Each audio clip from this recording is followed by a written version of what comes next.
आप लोग यहाँ अपनी लड़ाई लड़ रहे हो, आपके बाप, आपके चाचा, आपके ताऊ किसान की लड़ाई सड़कों पर लड़के आए 13 महीने।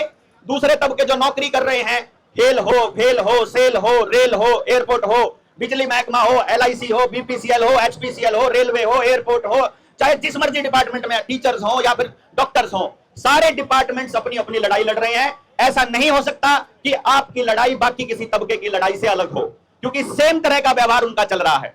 जब यहां की बातचीत चलने लगी, जब बच्चों के ऊपर अटैक हुआ, पता चला कि डिमांड क्या है, कि वो अपनी स्कॉलरशिप की बहाली की मांग कर रहे हैं, वो सीट जो कम कर दिया उनकी बहाली की मांग कर रहे हैं। तो हमने कहा कि ये सीटें तो आपकी बहाल हो ही नहीं सकती। कारण क्या है, आपको समझना पड़ेगा। पहले यूजीसी यूनिवर्सिटीज को ग्रांट दिया करती थी। ग्रांट का मतलब होता है आपको पैसा दे दिया, यूनिवर्सिटी ने वो पैसा खर्च करना है सारे मदों पर, चाहे वो आपको स्टाइफंड दे, चाहे वो आपकी कैंटीन को सब्सिडी दे, चाहे वो उसमें सैलरी जाए, चाहे बच्चों को स्कॉलरशिप, चाहे कुछ भी दूसरे खर्चे, हॉस्टल के, जो भी। लेकिन अब आपको ग्रांट नहीं मिलती है यूनिवर्सिटी को, अब आपको जो पैसा मिलता है वो लोन के रूप में मिलता है। अब आप सोच करके देखिए कि दुनिया भर में, देश भर में जितनी भी यूनिवर्सिटीज हैं, अगर उनको फंड्स मिलेंगे, सैलरी के फंड्स मिलेंगे लोन के रूप में, तो उनके ऊपर दबाव होगा कि उस लोन की भरपाई कैसे करनी है, उस लोन को चुकता कैसे करना है। उसके दो ही रास्ते हैं, या तो आपकी फीस में जो अनलिमिटेड वृद्धि करती चली जाए, पहले थोड़ी करके देखेंगे, कोई नहीं बोलेगा कि चलो 40 रुपए से 100 रुपए तो किया है, 100 से 400 ही तो किया है, क्या फर्क पड़ता है, फिर 400 से 4000 होने में भी वक्त नहीं लगेगा।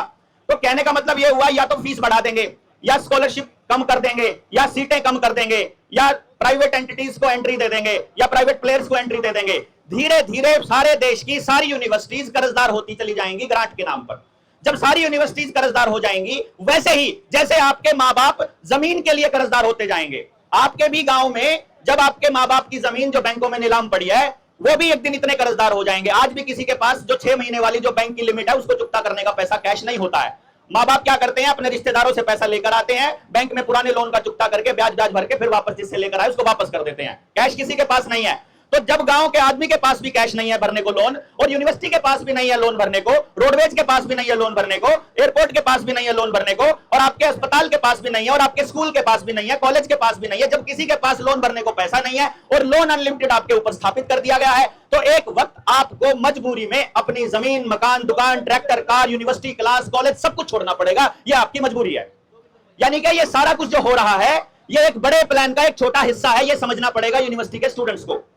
हम इस बात को पिछले 5-6 सालों से युद्ध स्तर पर लोगों को बता रहे हैं कि आप इस बात को समझिए, आपके किसानी के 3 कानून और यूनिवर्सिटी के कानून और जो इनके नियम है, और जो आपके NGT के कानून है, आपके बैंकों के कानून है, DRT के कानून है, आपके लोन के दस्तावेज हैं, वो सारे के सारे इंटरकनेक्टेड हैं, वो सारे आपस में जुड़े हुए हैं।